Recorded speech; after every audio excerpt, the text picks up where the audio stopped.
Okay, so we're live again. It is 4:43 a.m., 11:04. It's now Saturday morning, early Saturday morning, and it's 2023. So this morning here, I was going to go over the Kimberly Moreau case, but I wanted to start on something that I've wanted to start on for a long time.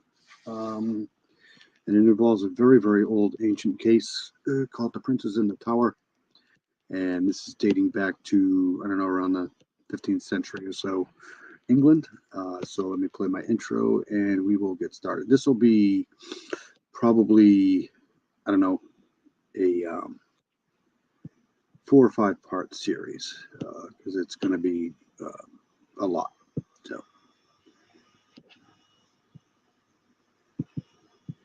I'll be right back.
Okay, so we are live again. Like I said, this is merely for entertainment purposes only. This is an old case, and we're going to try to go over the history of what went down before and after, and try to at least form some sort of a valid opinion of what might have happened, what could have happened, all of that. So, what we're going to do first, we're going to read a little about this here to give the viewers a, I don't know, Wikipedia type thing here.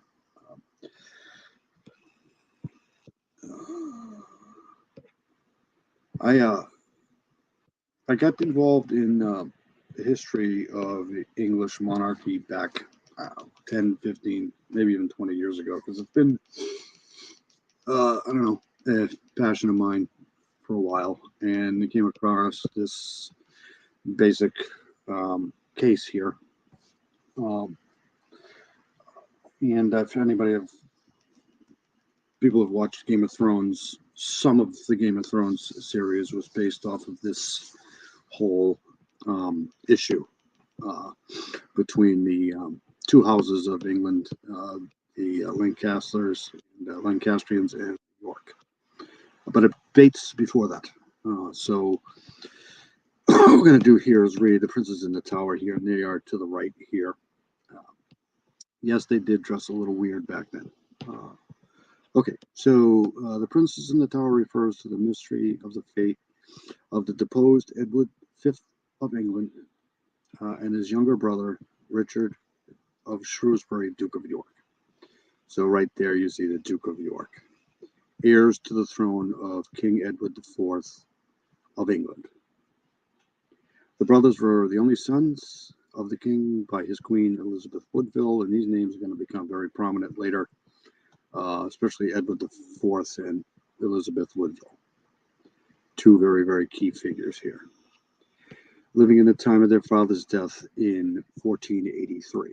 So late part of the 15th century. Aged 12 and 9, respectively, they were lodged in the Tower of London by their paternal uncle and England's regent. We'll go over that, who the regent is and why. Richard, Duke of Gloucester. So Richard, Duke of Gloucester, was Edward IV's brother. only surviving brother, actually. I think. I don't know if there was anybody else. I know that Clarence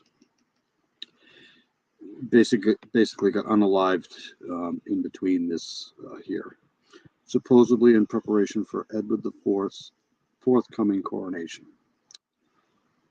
So basically, what happened, we'll go through that.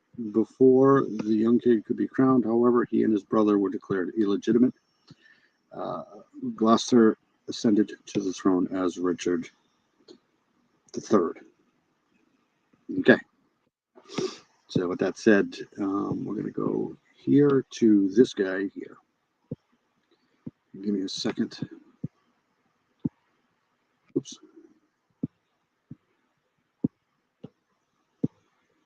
Okay.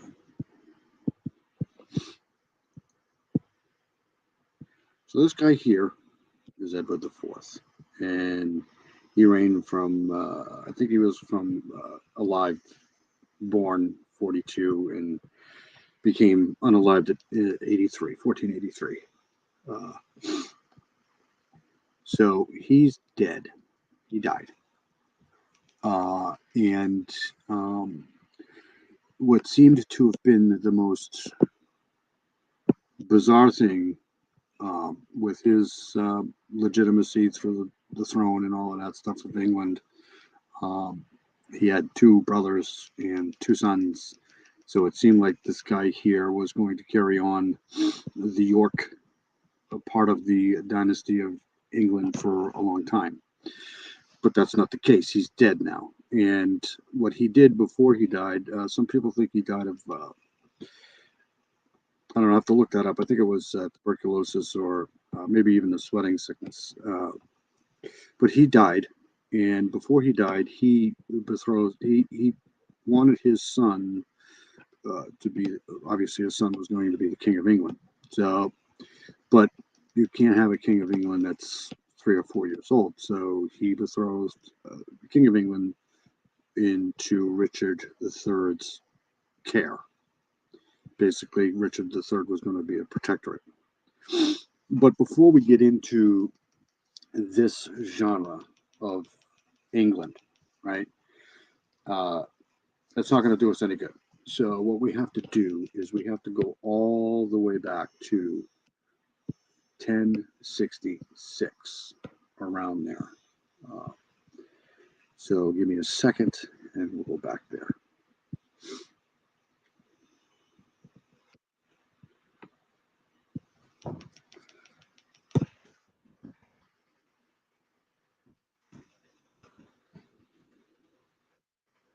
And I'm going to pull up some maps here in a second.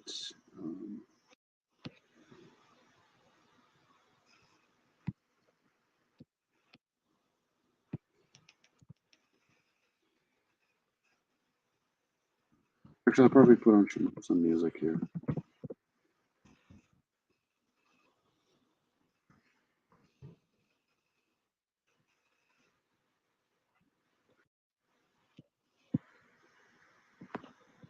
Let me throw some music on. Might help.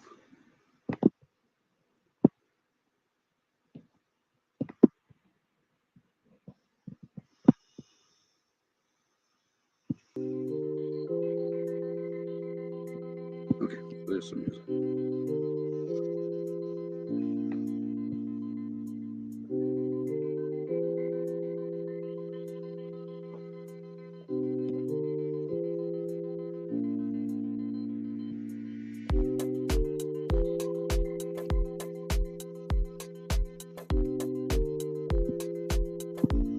All right, so let's go here, and this is a map of, I may actually try to steal this here.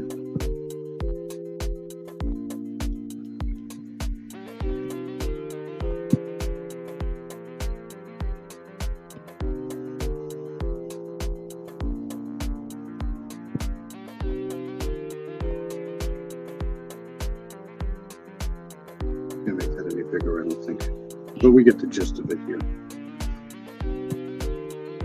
So here we go with this is a map of Europe in 1066. All of Europe goes all the way to the land of Russia before it was Russia, Kievan Rus. But our interest is right in here, England. And at the time, we had what they call the Anglo-Saxon kings.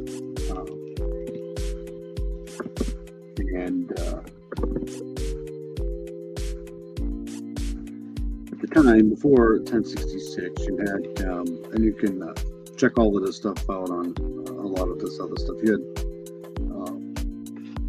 basically Edward the Confessor.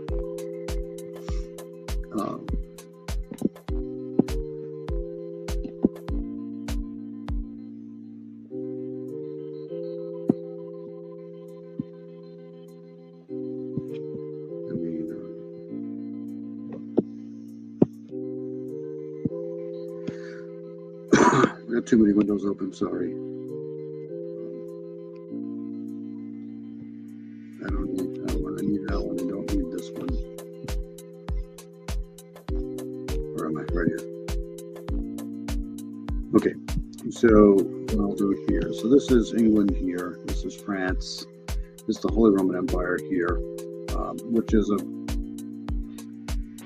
huge misnomer because it wasn't holy, it wasn't Roman, and it wasn't an empire. What this basically was the Western Catholic Church in here. So there's Kievan Rus. We go here. Kievan Rus. This is basically Russia. This is the Byzantine Empire. This is Eastern Rome here.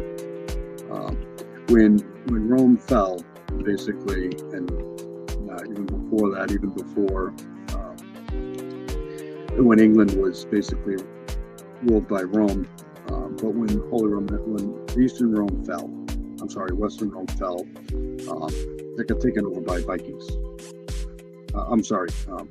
Saxons, Celts, Germanic people here. But the Eastern Roman Empire here was perfectly fine. They had split the empire into two. Years and years and years before that, they had two Caesars here and two Caesars here because the empire was so big, the Roman Empire was so big that they split it down the middle here. You had the Eastern Roman Empire and then the Western Roman Empire. Then you have the Hungarian people here. This will come into play later at some point, but for right now, here's France here. What we know of France here is not what we know of France today. There's before the ousting of the Muslims here. You're basically your caliphates down here. There's Sweden, Norway. Here's where all your Vikings came from, Denmark. But what's important here? Let's go. We're going to go get out of this map here. I want to present.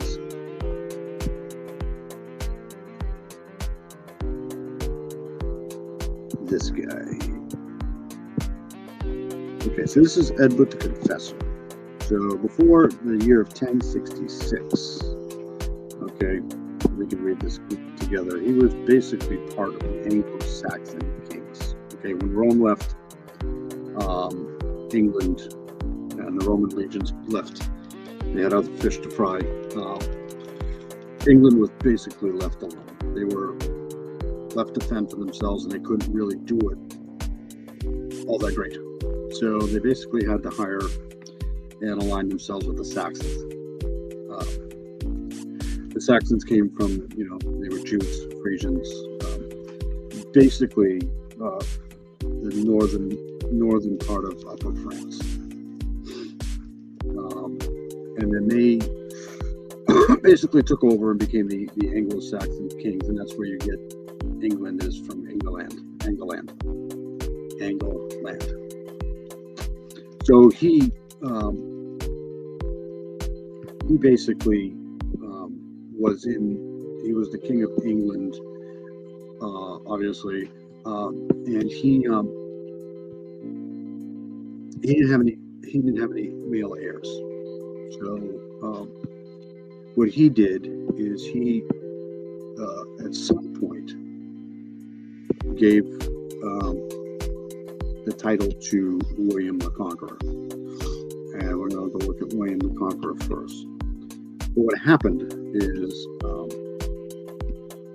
a guy by the name of Harold, and I'll pull this up here soon.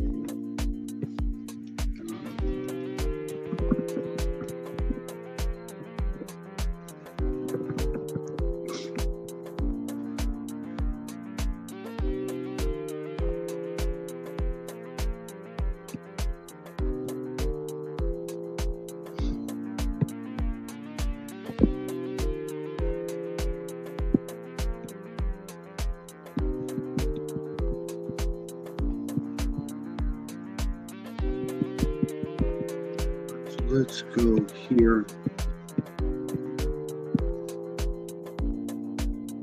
So that's Edward the Confessor.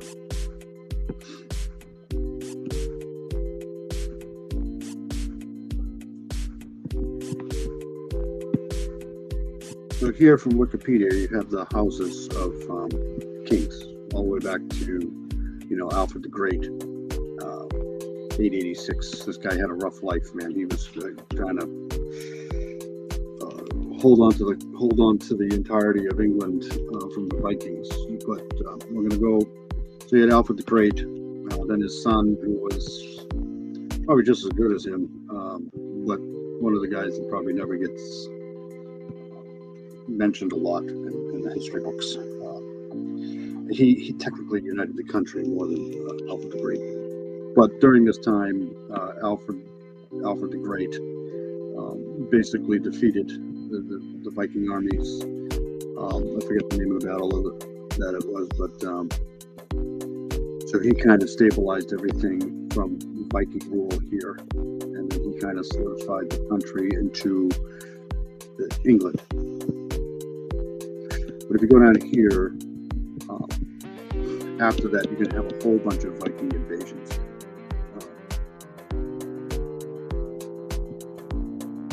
And you can read this all for yourself. It's basically all Anglo-Saxon kings, right up until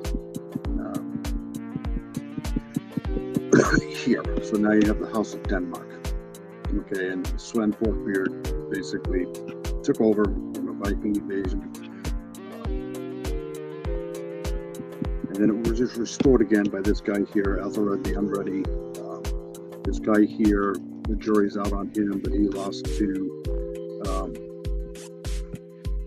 more Vikings again. You get deposed and then put back in, and then you have the House of Denmark again. So if you take, the years here, this was Ethelred's second reign here. But you're getting the point here. This is Anglo-Saxon, Viking. Denmark meaning Viking. And here you have Canute the Great, who not a lot of people talk about either, but he just basically took over from the House of Denmark again, and then Harold Harefoot, Harthacnut. So these are all, you notice the differences in the names here, differences in the Saxon and from Viking. These guys are all from Sweden. I may be wrong about that. They may have been from Norway. I think they were actually from Norway. And then you have the House of Wessex restored again, and here we are with Edward the Confessor. This might be kind of boring. It's not to me.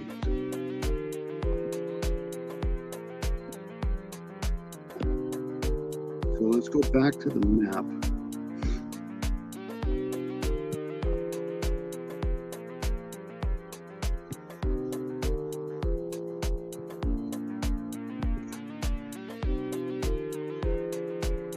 And we're going to go to this guy here.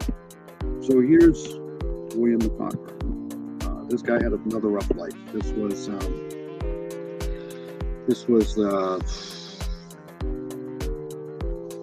it wasn't good. It was really hard to make a living back in here. He was basically the Duke of Normandy. He was originally known as William the Bastard because he literally ran his ass off from other people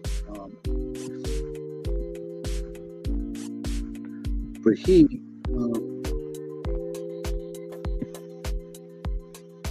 let's go back to the map.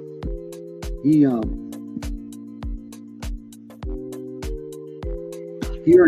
inherited a little duchy in France.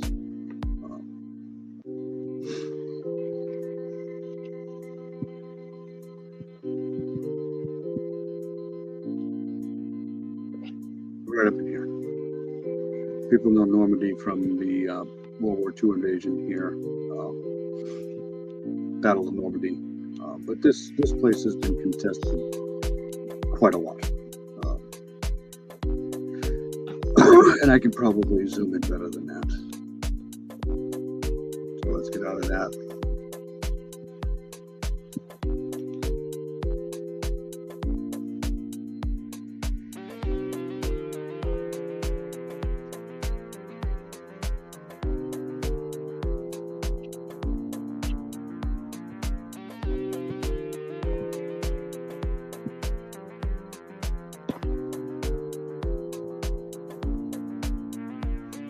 So this is Normandy here, basically. And Rouen, but in order to divide this up more, because France back then was not like the France now, and you have to kind of go all the way back to, I wonder if I can save this map.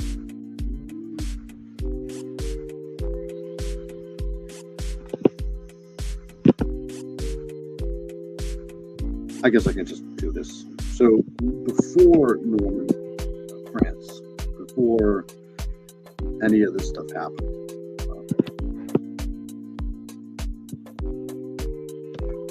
you had Charlemagne, who was running around in here for the longest time, right? And what Charlemagne did is he basically aligned himself with the Holy Roman Empire to get rid of the Lombards that were giving the Holy Roman Empire a big issue down here. So Charlemagne is known for basically kind of uniting all of France here as you know it today. And he was also very, very religious. He was very, very technically he was probably the first basically he was the first emperor, but that's being debated today because a lot of people say now that maybe it was Otto, but anyway, so he basically annihilated everybody in here. He brought everybody into the Catholic faith. He basically you had two choices. You had one, join or die. That was his role here, and he toured all of this place, but he died. When he died, he left it to his son, who didn't really have a lot of time to do much. So when his son died, his son's sons basically didn't get along at all. So, let's see, am I on? Yes. So what happened was they split France up into three. So the sons got three. Basically split France up into three. You had the southern part of France, as we know it today, the middle part of France, and then basically the northern part, which is what we would call today Germany, Belgium. So there were three sons that ruled over France, and they didn't get along at all. So meantime, all of this stuff was happening. You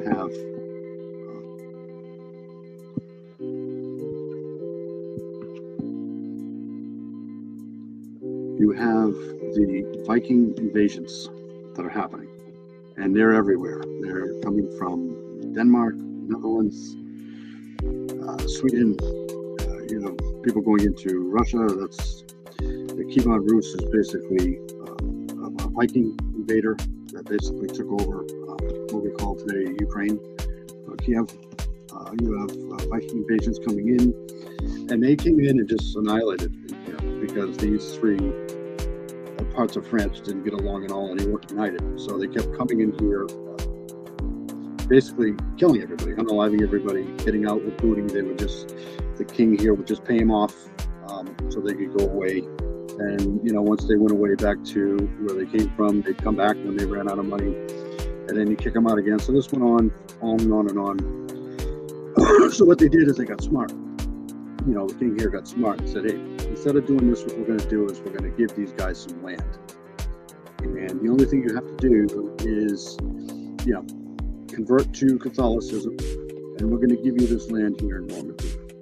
And what you can do for us is, help us fight off some of the other Vikings that come down, and want to raid us again. So they did that. So that's where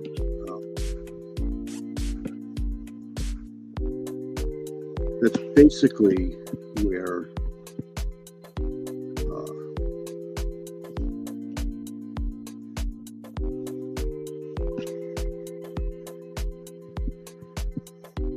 this guy here comes from.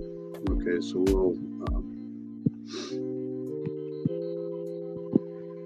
so who was William the Conqueror, right?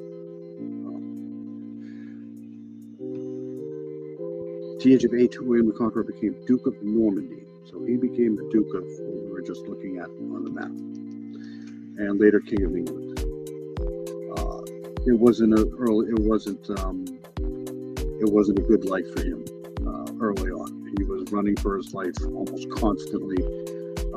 But the King Henry I of France basically kind of took him under his wing. So he got a lot of help from King Henry I of France, but that changed too. But what I want to do is go to Wikipedia again.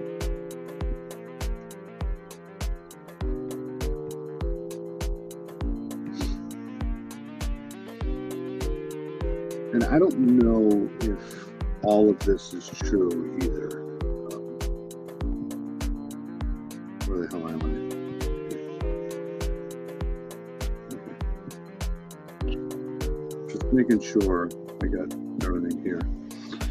Okay, so you can basically what you can do is you can go to the Bayeux Tapestry. It's basically a cartoon depiction of what happened at the time, and this part of the whole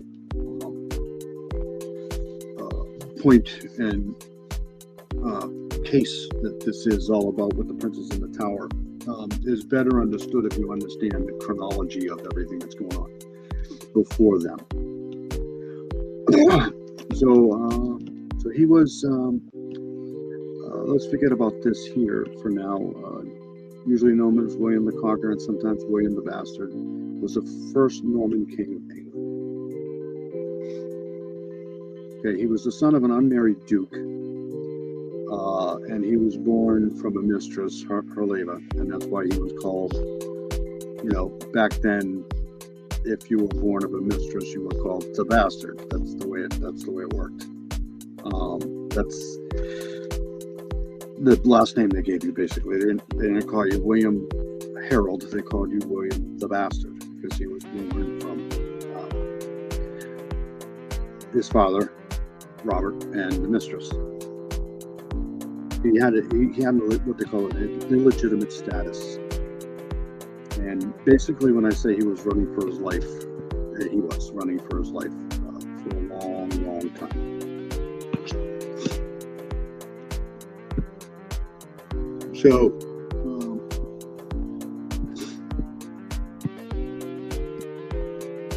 go back here to the map.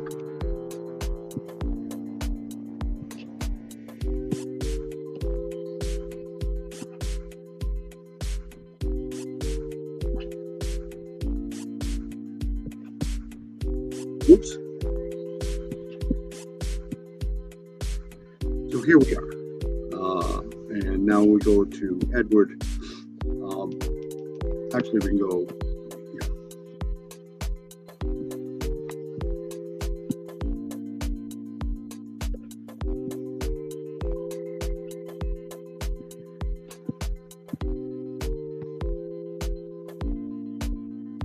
So here we are back at Wikipedia, and here's Edward the Confessor. So what happened was, this guy here had a lot of problems with one of the dukes of England at the time, and he had basically, this guy here, Edward the Confessor, had basically no sons. So he basically kind of nonchalantly said that William the Conqueror would be the heir to the throne, because this guy here was technically an Anglo-Saxon king. He was also a saint, very pious. And what happened is, this guy here, Harold Godwinson, decided that he was going to usurp William the Conqueror, and that didn't go over too well. Technically, what happened is William the Conqueror battled and had helped out here a little bit, and that's one of the reasons why Edward the Confessor and him were so close, is because this guy here wanted a powerful king after him, and you're going to see here that these people after him, even before him, didn't last very long. So Harold Godwinson basically usurped the throne. He was and you're going to see here, he was supposedly named heir by Edward the Confessor. I mean, these records are kind of not detailed. I think all of this stuff comes from either the Bay of Tapestry or the Anglo-Saxon Chronicles.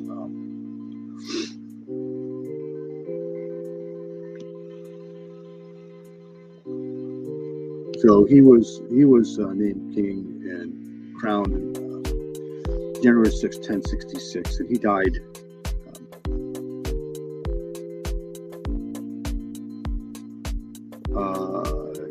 he died October 14th, so he didn't last long.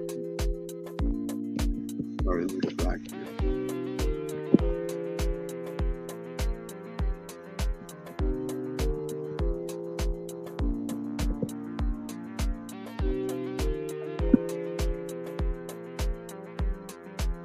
Okay. So until the Battle of Hastings, which is probably the most famous battle in England's history, was the Battle of Hastings. So what happened is, once William the Conqueror defeated Harold Godwinson, okay, that's when you have the last of what they call the English kings. But what I mean by the last of the English kings, I mean, if you take the word England, it's basically Saxon for Angleland. So you have the last of the Angleland kings, or English kings. But what I want to do here now is go back to the map, because this is very, very important in this whole thing, because people forget about this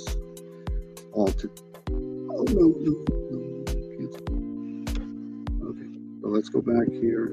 I almost just shut the screen now. All right, so because I got too many windows open. So let's go back here to the map.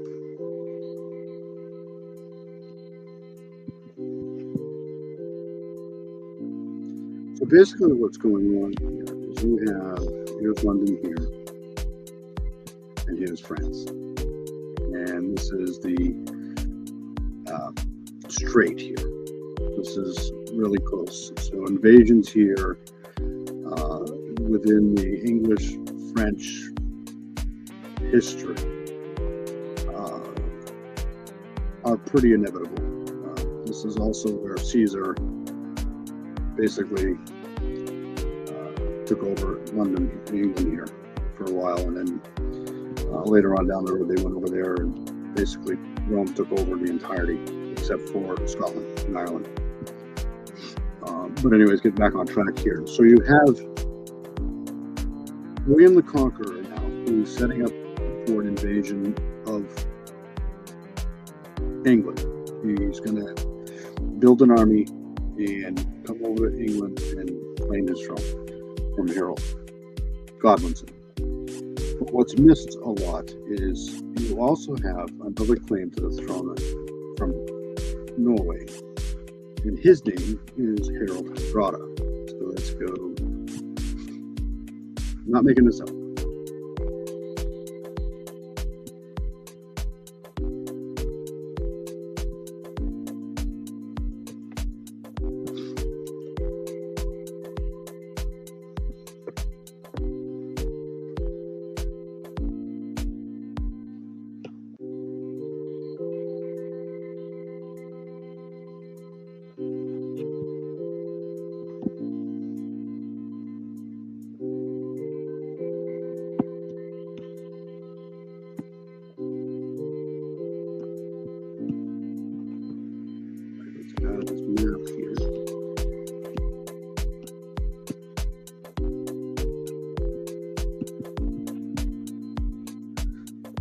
So here we have Harald Hardrada, and this guy was as Viking as you can get.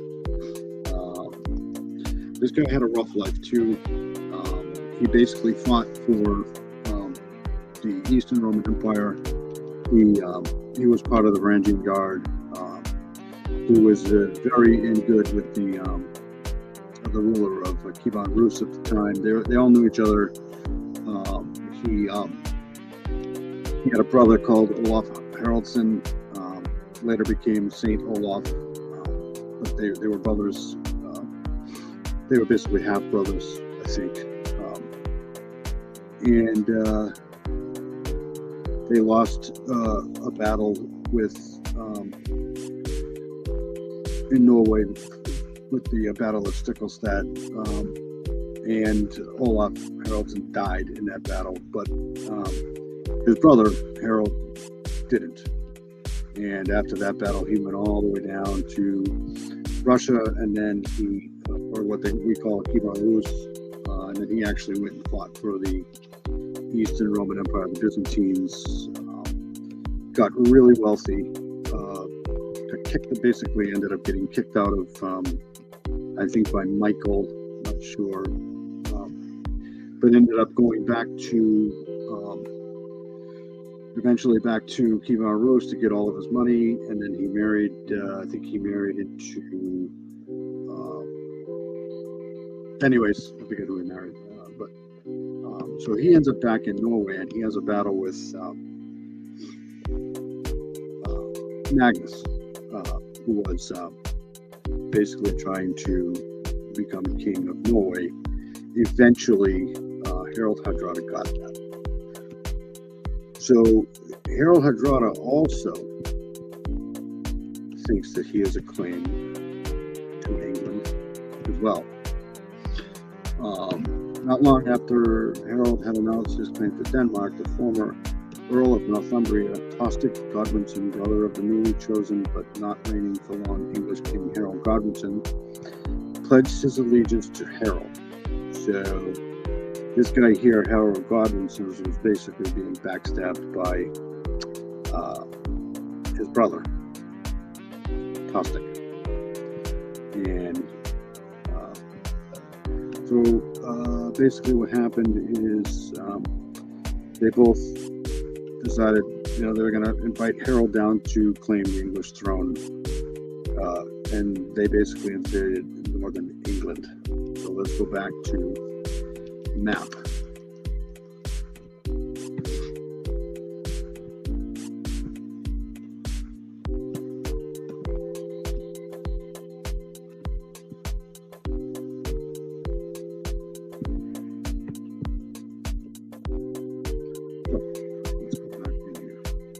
So here's Norway, here's Normandy, here's England. So at the same exact time, or close to the same exact time, you have Harold Godwinson here, King of England. Okay. You have Harald Hardrada that forms an army. Now, people that don't know, the Vikings were very good at shipbuilding, especially long shipbuilding, and they were the masters of especially the North Sea, and they would go down rivers and everything. They were just, I mean, this whole area in here at one time, you know, especially Eastern Europe, was Viking, and they did a lot of pillaging here and everything, even in Ireland, the United Kingdom. The Normans are quite the story.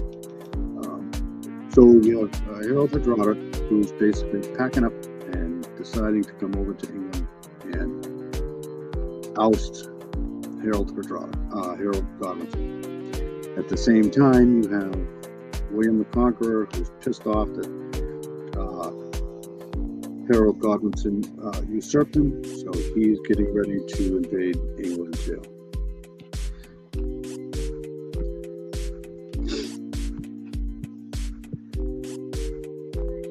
So let's see here.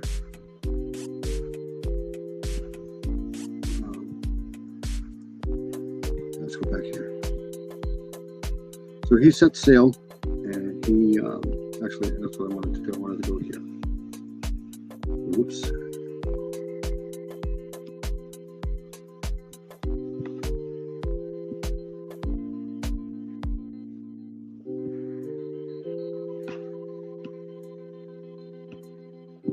So I think it's about 2 weeks before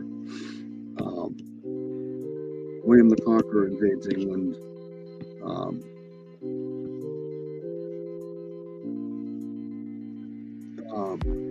September. So Harold went along, invaded northern England with about 10,000 troops. That number is probably a little bit, I think it's probably better now than it was before, but some of the times these numbers are exaggerated.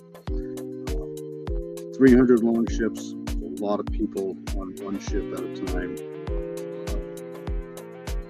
Rough estimates, there was about 40 people each long ship, so I don't know how this number adds up. So in September 1066, raided the coast and defeated English regional forces in Northumbria and Mercia in the Battle of Fulford near York on the 20th of September. So that same year, basically the same month, you had the Battle of Fulford.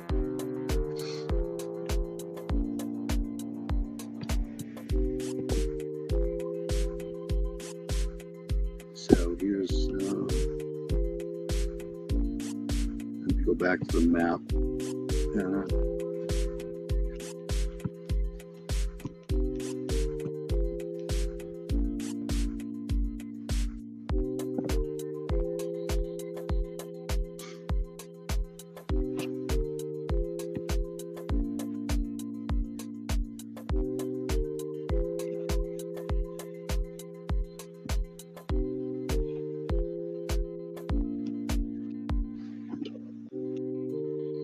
I'll read it. I don't have to keep jumping in and out of screens.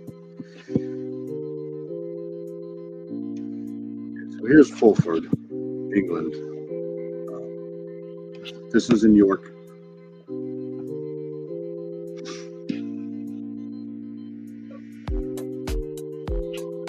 So the Battle of Fulford was fought on the outskirts of the village of Fulford.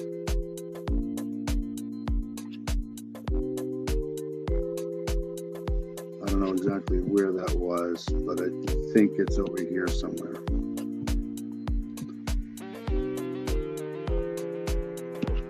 And it's a very, very popular battle. It doesn't get talked about a lot, but it's much talked about, definitely from the historians, for sure. This is about 2 weeks before William the Conqueror also invaded.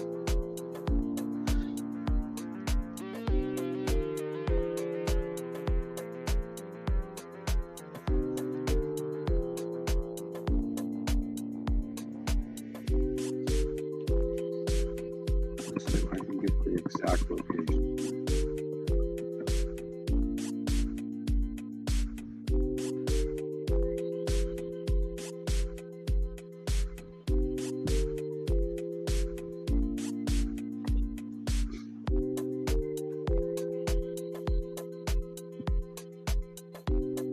Okay, so let's. Very good. This is good. So this is East Riding, Yorkshire, UK. So this is basically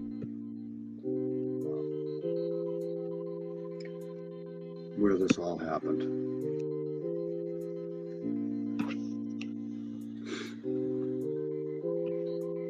Whoops, what's wrong?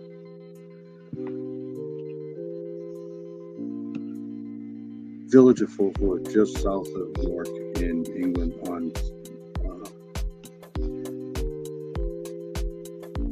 September 20th, September 1066, when King Harold III of Norway, also known as Harold Hardrada, he had also converted to Catholicism, Christianity. And this name here in Old Norse means hard road. Anybody's been following the Delphite days, this is the real Norse here. But they had kicked aside the Norse gods to basically switch over to Christianity, and that was the beginning of the end for Viking religions, as being the mainstay. Because Harold Hardrada had converted way before he even thought about invading England. Long before that. He was a great seaman, this guy here. His battles are legendary. All right, so Hardrada's army consisted of allies from Orkney and a contingent with Tostig, as well as those coming from Norway. So they really wanted to do some damage, and they'd done damage before. There's been like 3 or 4 different Viking invasions in England within 100, 200 years. So, and they really didn't have an answer for him. The only guy that seemed to have an answer for him was Alfred.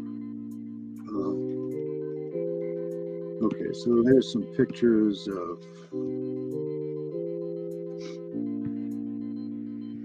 basically where. I wonder if I can get an image.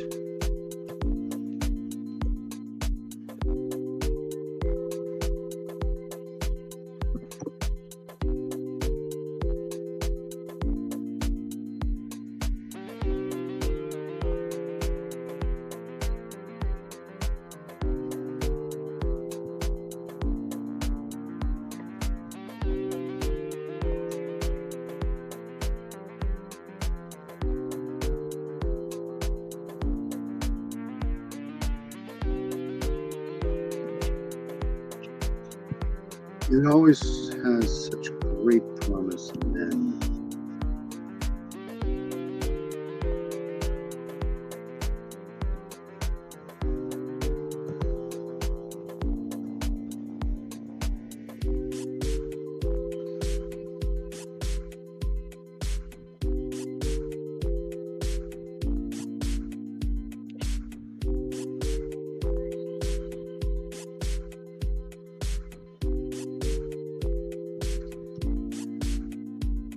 it brought me back to the same place. So,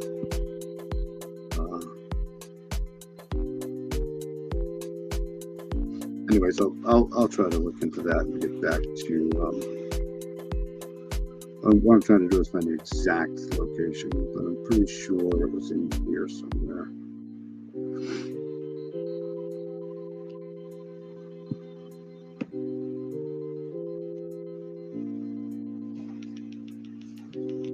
Do this here. Hold on a second.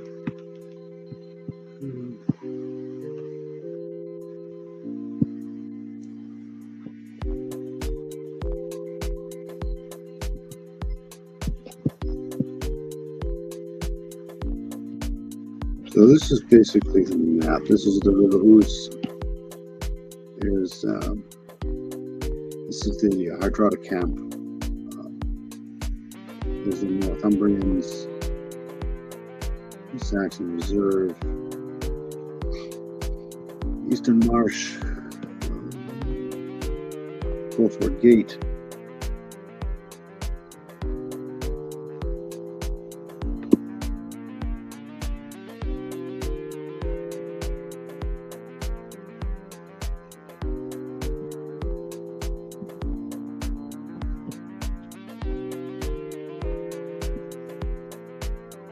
It's doing me no good.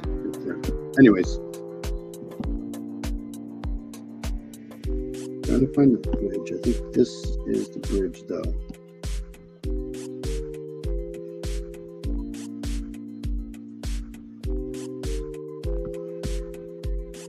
And it did me no good here.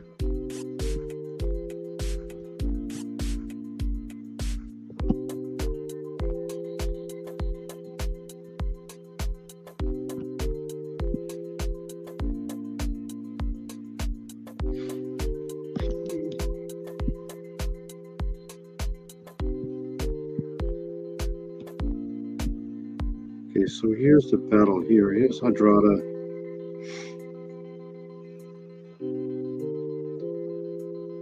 Stamford Bridge. Right here.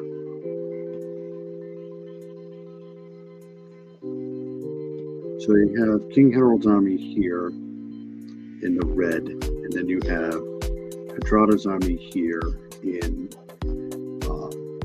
blue. But what happened is there was basically two battles. There was one battle. Harold Hardrada basically had to fly all the way up, not literally fly, but fly, march all the way up to Fulford to battle Hardrada here. And he didn't get up there until Hardrada was already there. So Hardrada basically won the first battle until King Harold and his armies got there, and then the famous battle of the Stamford Bridge, that's where there was the berserker fending off hundreds and hundreds of English guys here on the bridge. But finally, they were able to defeat the berserker and then basically just destroyed Hardrada's army, killing him too, and then basically annihilating the whole army. They weren't a threat again to England ever from that battle. Not from Norway, anyways. Okay, so that's that. So you have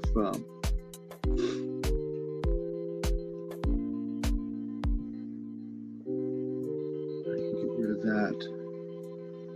So that was the good news, right? That was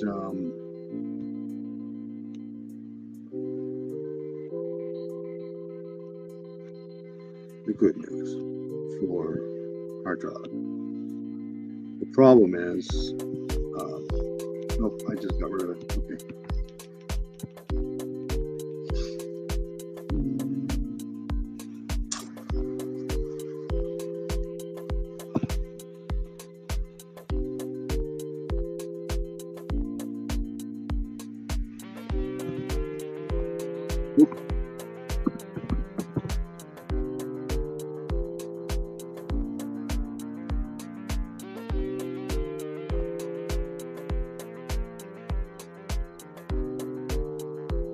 This will work.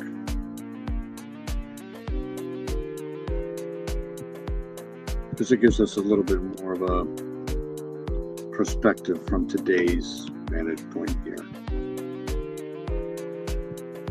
Actually, I'll go here.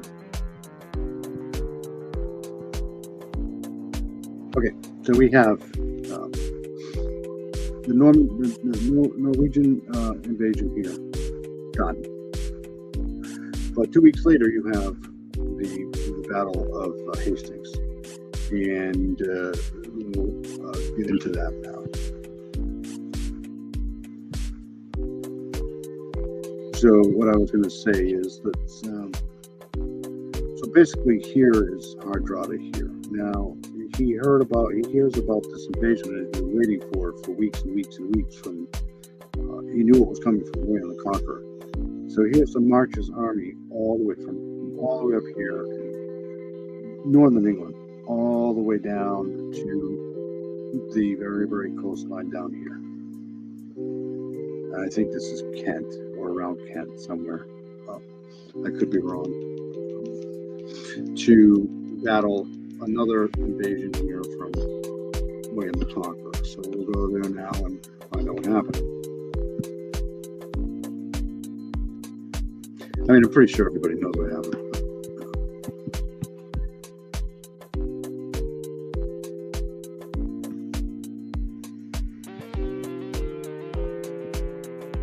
So I just want to read a little bit of this first. So there are all the potential claimants, including the powerful English Earl Harold Godwinson, whom Edward named as king on his deathbed, supposedly in 1066, arguing that Edward had previously promised the throne to him and that Harold had sworn to support his claim.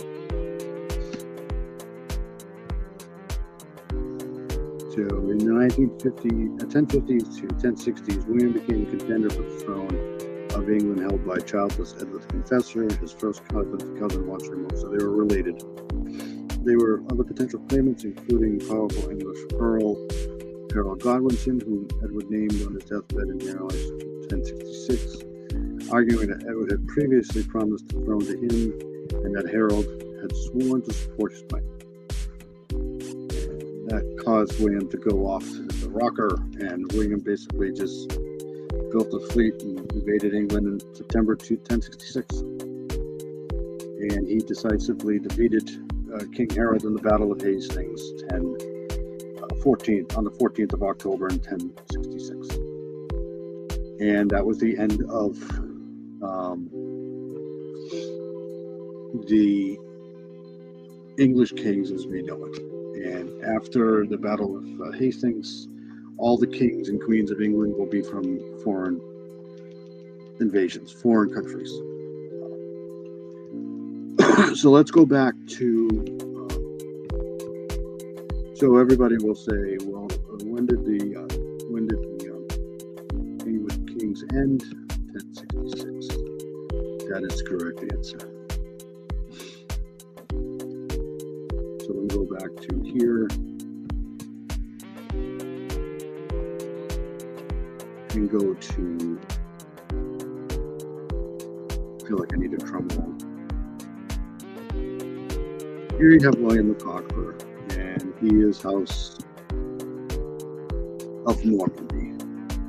Yes, that is correct, House of Normandy. And he basically removes any presence of the Anglo-Saxon monarchy. I mean, he literally, in fact, most of the medieval castles in England were from William and the Normans, and not from the English. I mean, they had the forts and stuff like that, but all of the great castles in England came from the Normans. The Normans were a tough group of people. I mean, they conquered a lot of shit.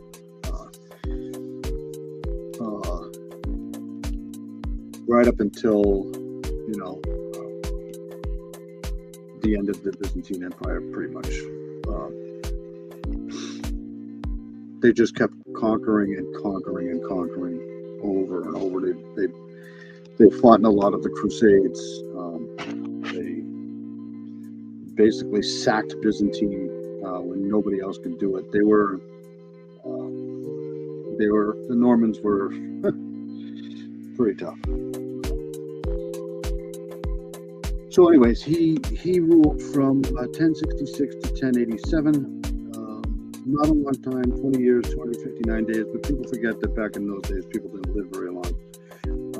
If you didn't get overthrown or beheaded or killed in a battle, 20 years is a pretty good reign. So he married Matilda of Flanders, Normandy. This was an important thing to whom you married, where you married him. You couldn't just marry some girl off the street. You had to marry royalty. You had to marry into money and power. It was all about money and power. And they had 9 children, if you could believe it. And the reason why they tried to have a lot of children was because the infant mortality rate back then was pretty, you're lucky if you had 2 kids that survived out of 9 into adulthood. With plagues and wars and all of this stuff. I don't know why this computer's doing this to me now. So anyways, Here we have House Normandy.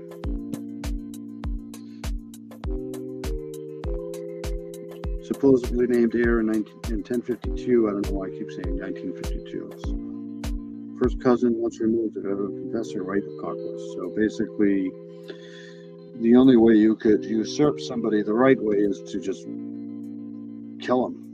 Just right of conquest, just get an army, and that's going to take shape here in England for a long time after this. So where am I? There. So that's, I think, where we're going to end tonight. And then what we're going to do is we're going to go down the list here. The next guy important in the story is going to be where am I?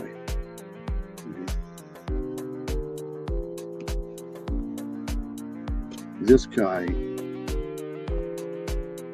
right here, Henry Beauclerc. And you'll notice that these names that are getting more French and French as you go. House of Blois, right? That's French. So from basically William the Conqueror, but more like Henry the First, until probably the Tudor reign. All French. In fact, a lot of people you ask, there was a time in English history, where they almost got rid of the English language and went with French language. It was pretty close. And that's why English is so difficult to master as far as a language, because there's so many different languages in the English language. You have, not to mention the Saxon languages, Frisian languages. There's some places in England that you can go to and you may not understand what anybody's saying. Quick example is church. You know, some parts of England, they call it kirk. That's Saxon for church. So then you have a mixture of French, Norman, Celtic, Latin, everything. It's a mixture of German, right up until this moderns here with Elizabeth II, and they're technically Germans. They changed their name to House of Windsor, but because of World War I, they didn't want to be associated with the Germanic name, so they changed it to House of Windsor because of that. But they were technically German, and during World War II, if you were in England, you didn't want to be German. Look what happened to Nicholas. So that's the end for tonight. But next week, that's probably what I'm going to go over, is down the list here, starting from Henry the First. Henry the First is a major player in what happens up until the disappearance of the princes in the tower. So let's check out some news here. I can get rid of some of this stuff. Hey Audrey, how are you? Good morning. I'm going to go over some news here. I hope Charlotte's okay. She's usually in here too. But let's just closing out some screens here.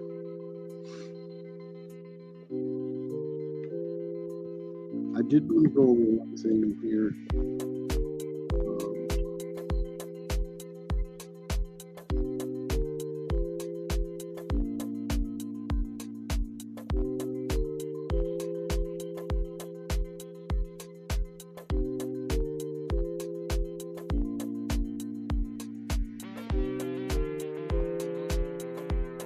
Let's do this here, and then I'll find out what I want to do.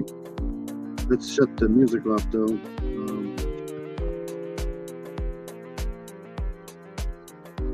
Okay, so I saw this earlier, and they released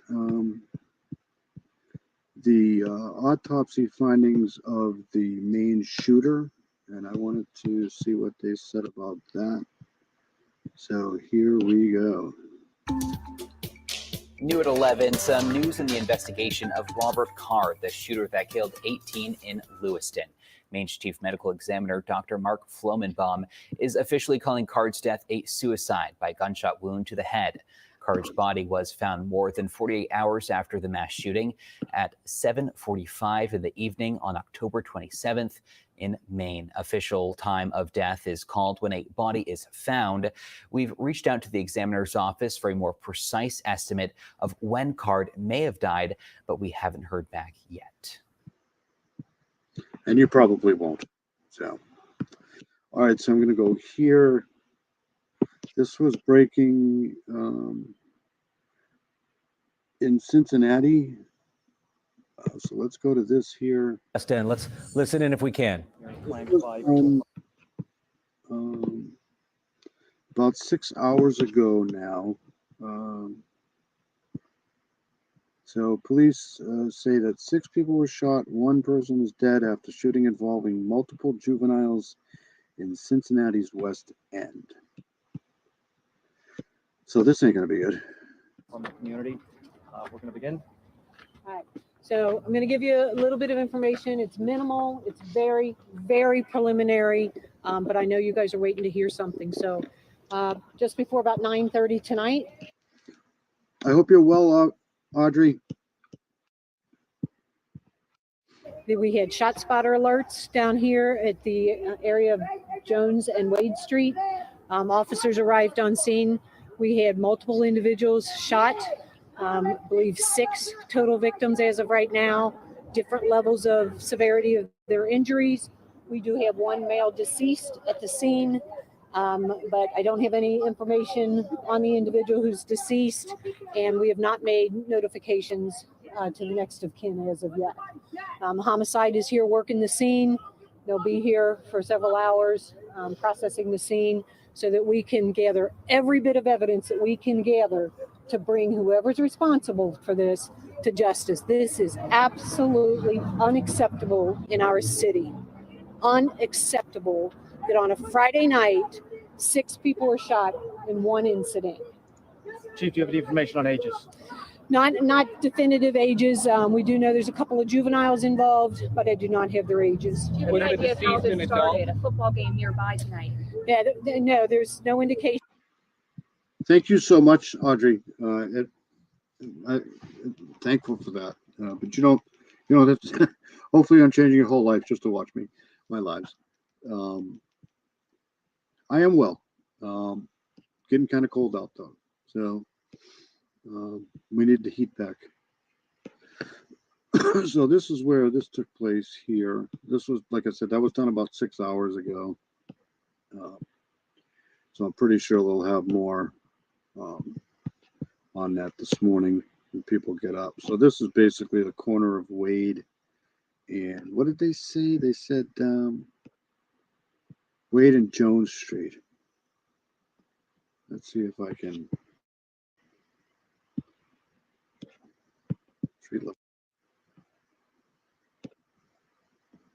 So there's Wade Street and this is Jones Street. So in this area here, that's where the incident took place. So let's go back to this here. Just awful. You know, just these shootings got to stop, man.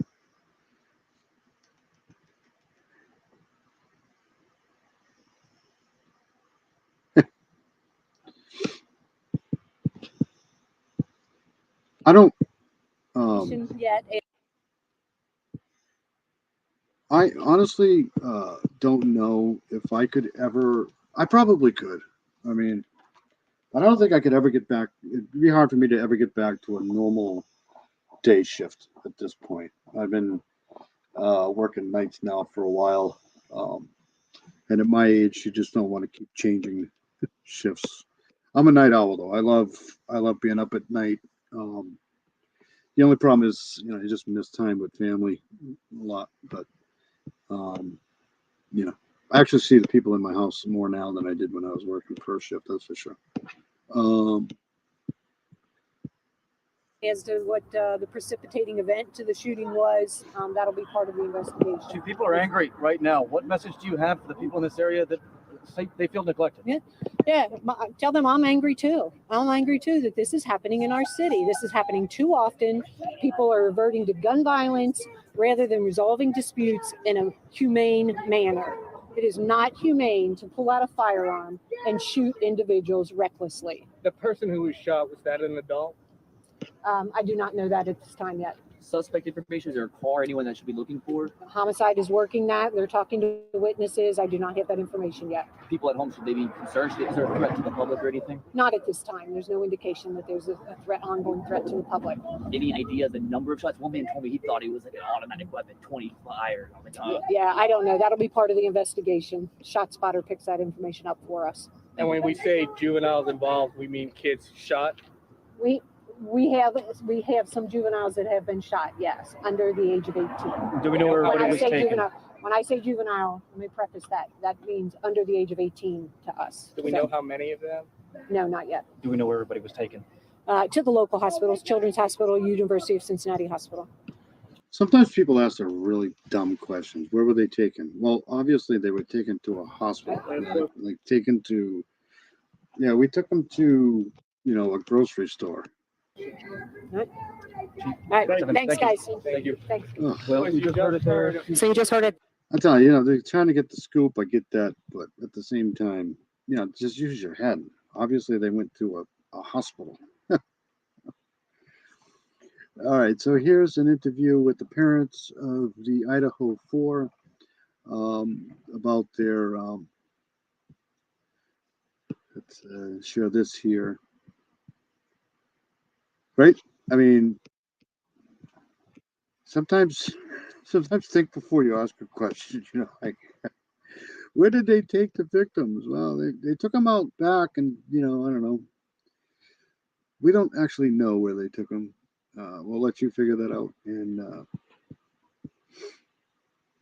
so this is an interview that they had with Brian Entin with, I believe this is the Gonzalez parents here, about the death penalty here. 10 days from now is November 13th, and that is 1 year ago.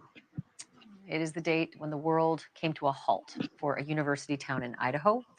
But the world really just stopped completely, just changed forever for the families of 4 students there. Their parents had shipped them off to college, but these 4 kids were savagely murdered within just a few months of school starting. And the house was just off campus. It is still right there, just off campus, boarded up like a frightening scar. 1122 King Road. The school, the prosecutors, even the defense wanted the house torn down as soon as possible.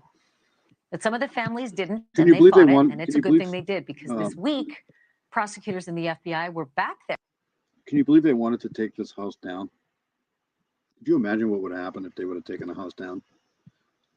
That's just insane. Inside, clipboards in hand. NewsNation senior national correspondent Brian Entin sat down with the parents of Kaylee Gonzalez, a victim of that crime. Ashley, this has obviously been a difficult time for the victims' families in Idaho, the Goncalves family included. They say it's difficult to grieve when the court process is ongoing and frustrating for them because it's been so delayed. They did have a bit of a victory, though, they feel. You remember they fought to keep the house where the murders happened standing. The University of Idaho wanted to tear the house down. The Goncalves family fought it. The house ultimately was not torn down. And Were you here earlier, Audrey? It's funny because these cases, that's what happens. You know, these cases, they become this week's Comedy Channel, you know, like, and the victims and the people that really matter. You see these people just get pushed under the rug, kind of. It just sucks. It's sad. It's very sad. It just sucks for the families, man. It just does. Wait till the trials. turns out the FBI has now gone back out to the house. We reported on it this week. They went back out to the house to do 3D imaging.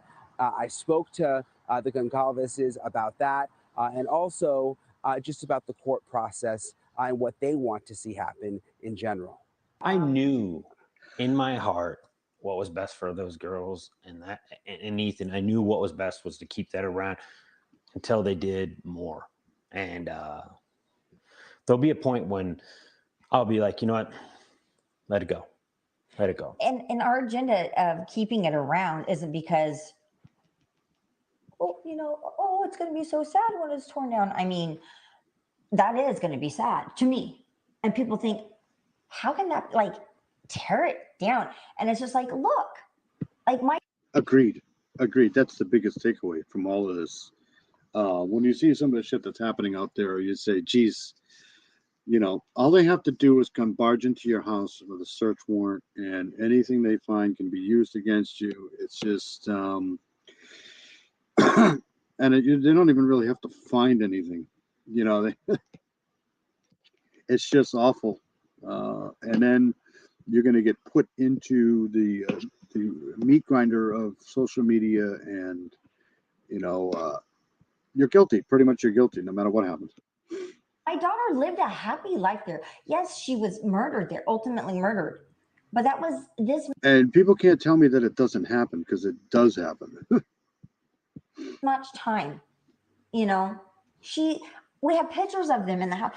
When that house goes, it's going to be hard. I don't want to go in it. I've never even been to the house. I've never drove by it. I don't want to, but it's still going to be when. You know, these poor kids, you know, I consider them to be kids, because, you know, they're not, you know, like they're out working and stuff. I mean, I have kids too. My kids will always be my kids, right? I don't care what age they are. But these kids, you know, they're just having the time of their life. They're, you know, 18, 19, right?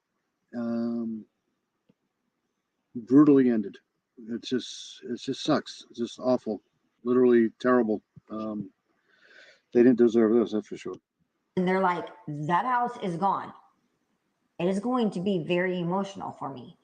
But that wasn't why the emotional side of things. It was strictly like, is this good for the prosecution? Is this good for the case? If he pled guilty and said, I'll plead guilty in exchange for a life sentence, have you thought about that? Yeah, I don't want that, because I do know, I studied the criminal system and the difference between life and prison, even if it's 20, 30. Right? I mean, what parent doesn't look at their children, no matter what age they are, and says, that, you know, it's still my babies. You know, they're still, you know, it's just the pain and anguish that these people have to live with for the rest of their life is just brutal. It's got to be, you know, it's just absolutely got to be. And it doesn't seem like anybody really gives a shit. You know, it's just, I do. You know, that's why I do this shit, because the victims, the families, even the friends, you know, you have friends in your life, and, you know, when your friends are taken, you know, away from you at a very young age, you don't have that opportunity to, you know, it just sucks. 30 years, he's 23 hours locked up. He doesn't get to do what is it, BT? I mean, you could tell the faces of these people, right? They just look so depressed. You know, they're basically running off of adrenaline at this point. You know, it's all about the case now, making sure that this guy gets, or whoever did this gets, you know, what they deserve. But after that, when the cameras and the media goes away, BTK killer, PTK, or whatever. We've found out that he writes papers for other prisoners and gets treated really well, because it'll always be about the victims, about the people who have to live with this, about the human emotion for this. It's just terrible. He's intelligent, and he's able to help other prisoners get preferential treatment through the legal system. We don't want that type of behavior to happen in our case where he has influence outside of this event. So That's been a hard one, though. I mean, he could write a thought about book. He that can a do lot. things. Idaho doesn't have a law particular that protects against that. The hard thing with that question, honestly, is that's where you forget, and I don't know how it's possible, but you forget that there's 3 other families involved here. We're not the only ones. You know, it's not just, I'm like, this is not a one, you know, One band, crime you know, fits all. this is, Right. this isn't just our daughter. Right. Some And I might know not want to that go through the trial. I know some of the other families definitely would be, yes, like, let's go. Where do I sign? And I understand that. I honestly have all the respect in the world for these people, because if they didn't say anything, you know, if they didn't speak out and get camera crews on them, they would have taken that house down. And who knows what would have happened if they would have taken that house down, right? Now that the FBI had to go back out there and get more evidence of the layout of the house and stuff like that, this could have been a mistrial. 100%. 100%. I understand that. But you know what? Ultimately, it's not our call. I mean, they might ask us our opinion like they did on the death penalty, and we'll give it. But just because, you know, our opinion is yay or nay doesn't mean that, you know, that's what we get.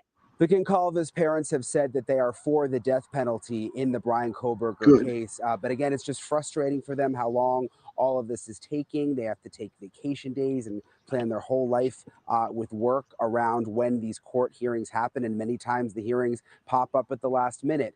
Look at this guy, right? Tie, jacket, suit.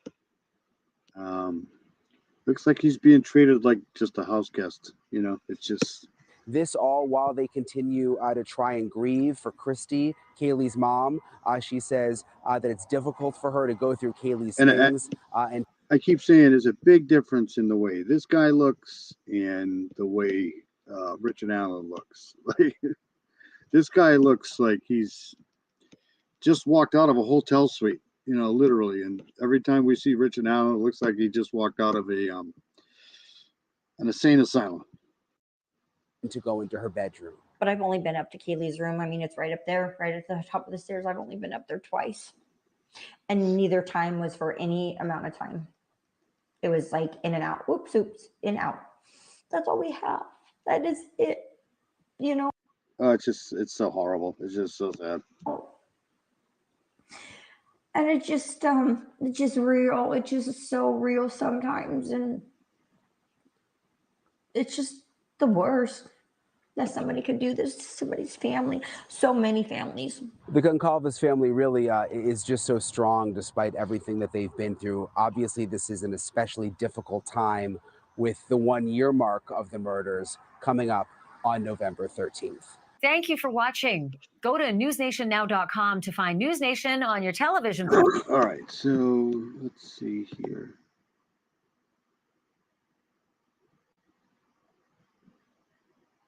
I wanted to go,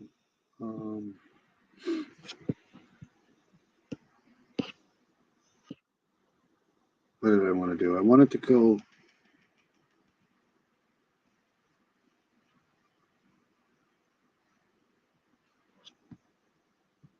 let's get out of here and go here for a few minutes.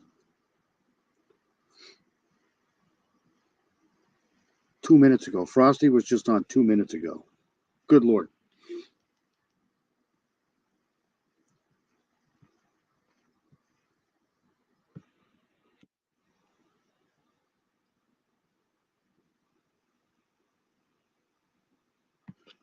I wanted to go right here. So there's really nothing on that earthquake in Nepal right now, and that's what I was going to go to.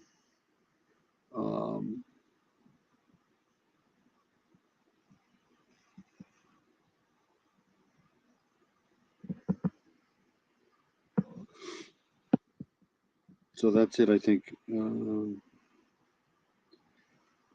We did the autopsy thing, right, from the shooter in Maine.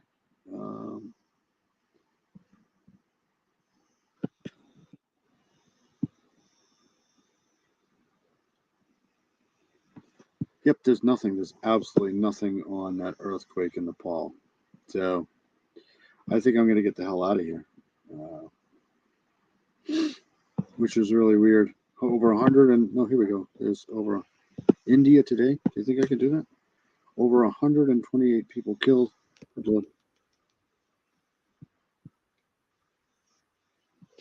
Hey, Karen. I have no idea what I'm talking about. Hold on a second. All right, so let's share this for a few minutes. I'll watch this for a few minutes. I wanted to see what was going on over here in earthquake in Nepal.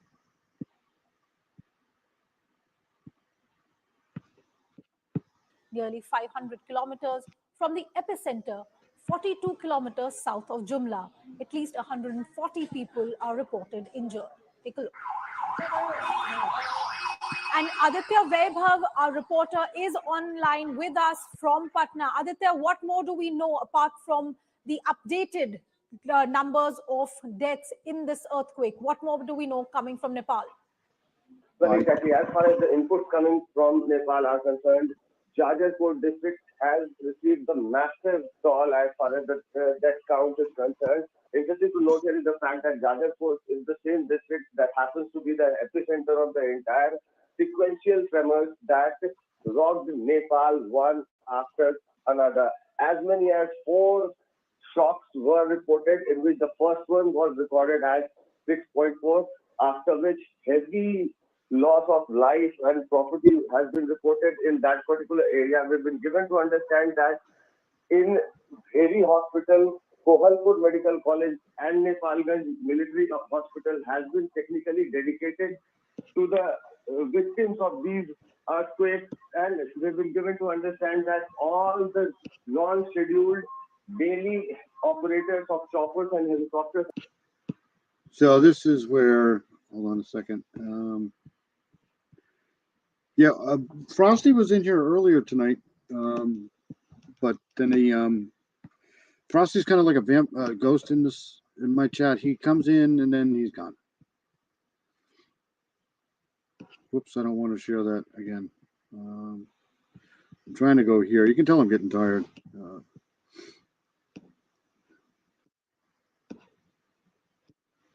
Trying to give you the layout here of. So this is basically where this earthquake took place here. Jajarkot. Let's see if they have any more photos here. I mean, this is beautiful, though. Look at the mountains. They're just, but you can see when they have earthquakes here, it's not good. These villages are basically built on top of mountains, so when these things start to give way, it's not going to be good. Beautiful, though. These don't last long in earthquakes here, obviously. All right, let's go back to the video for a few minutes and then let me ask who you guys in the chat. Between 1 and let's do 1 and 5. Like 1 is like really guilty, and then 5 would be not guilty at all. How many people think that Richard Allen is guilty? I'm going to go with like a 3. I'm going to kind of be in the 3-ish range.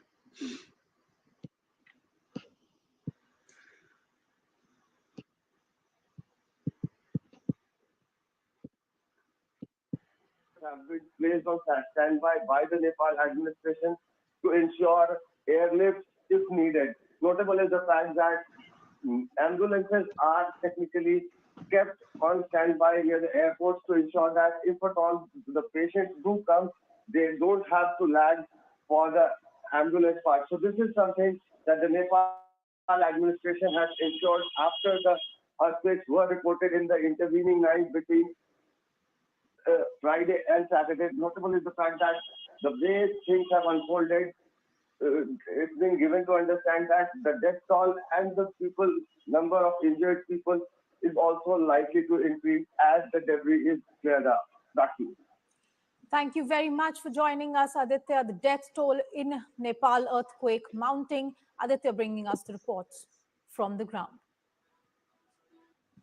And we're getting breaking news. More than 70 people were killed after a massive 6.4 magnitude earthquake hit Nepal in late hours of Friday. The tremors of the powerful earthquake in Nepal were felt as far away as Delhi, nearly 500 kilometers from the epicenter, 42 kilometers south of Jumla. At least 140 people are reported injured. And we have Aditya Vaibhav joining us on the phone line from Patna. Aditya, what do we have on this news? What is the death toll? What is the impact of this particular earthquake? What is it, tops? Exactly. As far as the death toll is concerned, Karen is so funny. So 1 and 2, between 1 and 2, you think he's not guilty?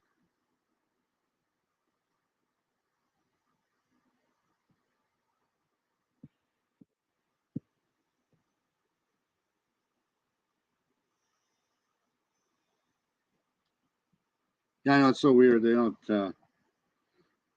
Oh, guilty. I think he's 1 and 2 guilty. Yeah, I mean, I guess I'm pretty close to that.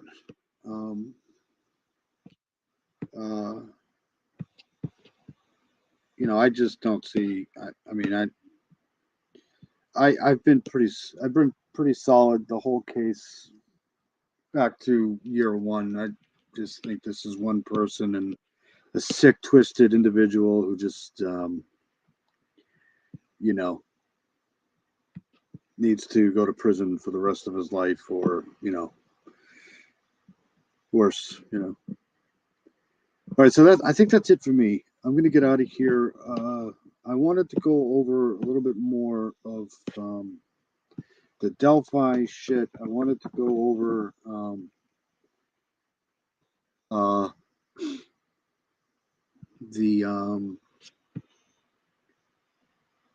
did we play that one yet? The Delphi thing.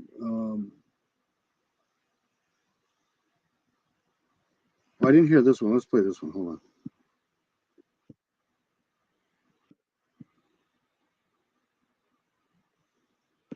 Okay.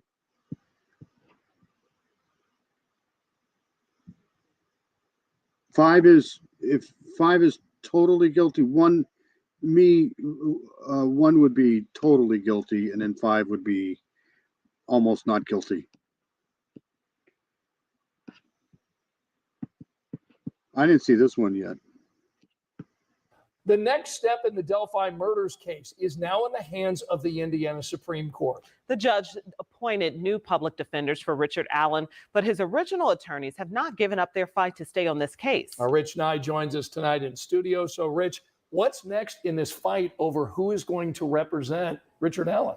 I will say one thing, though, that just when you think you know everything you can know about the Delphi case, it's like somebody just switches the room on you and you end up, you know, standing on your head.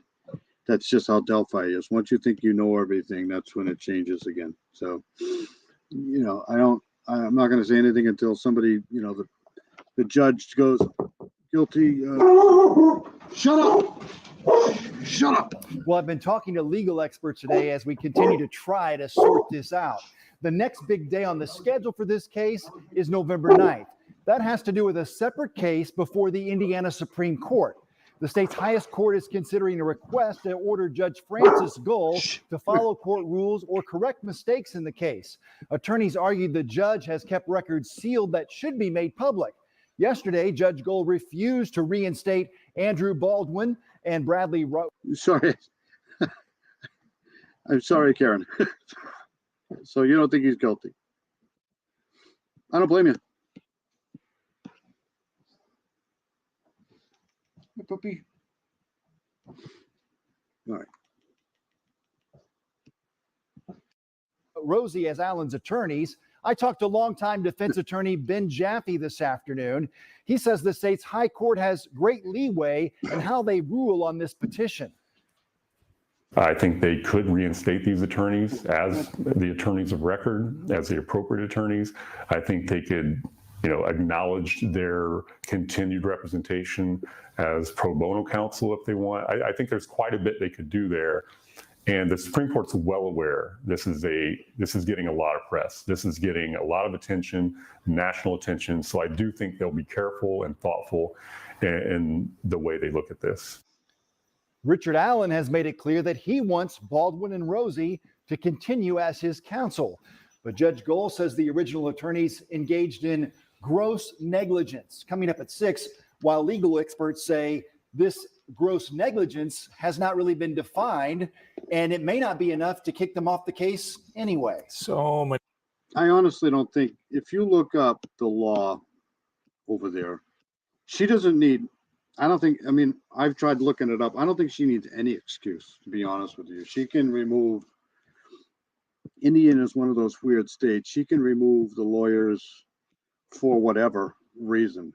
But because if she couldn't do it, she wouldn't have done it, right? If judges aren't that dumb, I don't think. But I do think that this has appeal written all over it. I said that earlier tonight. If they get a conviction, and that's wishful thinking at this point, because I think he's guilty, but I don't think they have enough evidence. Not now. Especially when you start looking over actually what the witnesses have said. And